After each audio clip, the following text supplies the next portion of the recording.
اس چھوٹی سی کہانی کا عنوان ہے آئینہ۔ علی کچھ عرصے سے ایک بہت بڑے غار میں زندگی کے شب و روز گزار رہا تھا۔ وہ بہت بڑا غار تھا جس میں ہر سمت تاریکی چھائی ہوئی تھی۔ جب علی یہاں پہلی بار آیا تھا تو وہ بہت اداس رہتا تھا۔ وہ بہت پریشان ہوتا تھا کہ اتنی تاریکی میں وہ زندگی کیسے بسر کرے گا۔ اس تاریک غار کا ایک المیہ تھا کہ جو بھی اس غار میں رہنا شروع کر دیتا تھا وہ اسی ماحول کے مطابق اپنی شخصیت بنا لیتا۔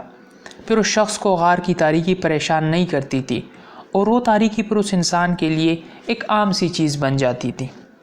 علی جب اس غار میں آیا تھا تو اس کی چاہت تھی کہ اپنی فطرت کے برعکس جا کر وہ لوگوں کے ساتھ جلوت میں زیادہ وقت گزارے اور ہنسی خوشی اپنی زندگی جیے۔ علی اصل میں ایک تنہائی پسند شخص تھا، پر جب سے وہ اس غار میں آیا تھا اس غار کی محفلیں اسے اپنی طرف کھینچ رہی تھی، سو اس نے جلوت میں زیادہ وقت گزارنے کا فیصلہ کر لیا۔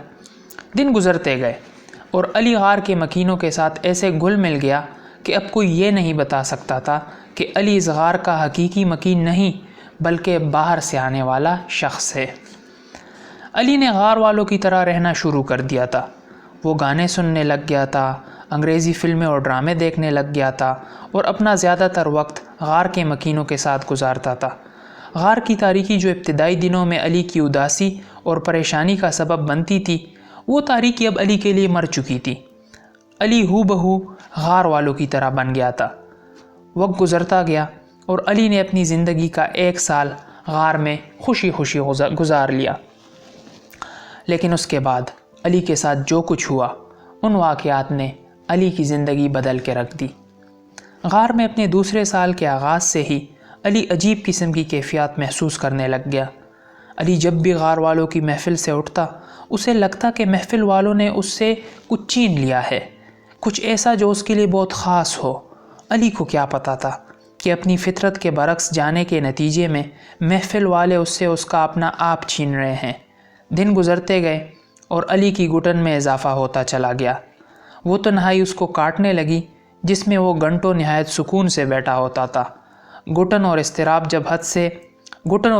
نے جب حد سے تجاوز کیا تو علی بے حال ہو گیا۔ شدید بے چینی کی حالت میں اس نے سوچا کہ اگر یہی ہوتا رہا تو وہ دن دور نہیں جب گھٹن اس کے اور اس کی سانسوں کے درمیان ایک دیوار کی مانند کڑی ہو جائے۔ جب گھٹن اور اضطراب کا پانی گلے تک آ گیا تو علی نے خوف کی حالت میں غار سے بھاگنے کا فیصلہ کر لیا۔ اس رات جب غار کے مکین گہری نیند سو رہے تھے تب علی چپ چاپ اپنی چارپائی سے اٹھا اور غار کی دروازے کی طرف جانے لگ گیا۔ چلتے چلتے وہ غار کے دروازے تک پہنچ گیا، پر جیسے اس نے غار کا دروازہ کھولنا چاہا اس نے کسی کے قدموں کی آہٹ سن لی۔ علی کا پورا وجود کانپنے لگ گیا تھا، اس کا کلیجہ گلے تک آ گیا تھا۔ خوف کے مارے علی نے مڑ کے دیکھا تو اپنے سامنے ایک بلی کو پایا جو اسے گور رہی تھی۔ یہ وہی بلی تھی جسے علی ہر روز اپنے کھانے کا کچھ حصہ کھلاتا تھا۔ بلی کو دیکھتے ہی علی کی جان میں جان آ گئی۔ اس نے سکون کی آہ بھری، پھر نہایت خاموشی سے غار کا دروازہ کھولا اور باہر نکل گیا۔ غار سے نکلتے ہی علی دوڑنے لگ گیا اور تب تک دوڑتا رہا جب تک غار اس کی نظروں سے اوجھل نہ ہوا۔ جب اسے یقین ہوا کہ وہ غار سے بہت دور آ چکا ہے تو کچھ دیر آرام کرنے کے لیے اس نے اپنے قدم آہستہ کر لیے۔ چلتے چلتے علی کو ایک چھوٹی سی جھونپڑی نظر آئی۔ وہ فوراً اس کی جانب لپکا۔ جھونپڑی کا دروازہ کھلا تھا اس لیے علی سیدھا اندر چلا گیا۔ جھونپڑی کے اندر بس ایک چارپائی، سرہانہ، ٹیبل اور صندوق پڑا تھا۔ پھر علی کی نظر ایک بڑے سے آئینے پر پڑی جو جھونپڑی کے ایک کونے میں لگی ہوئی تھی۔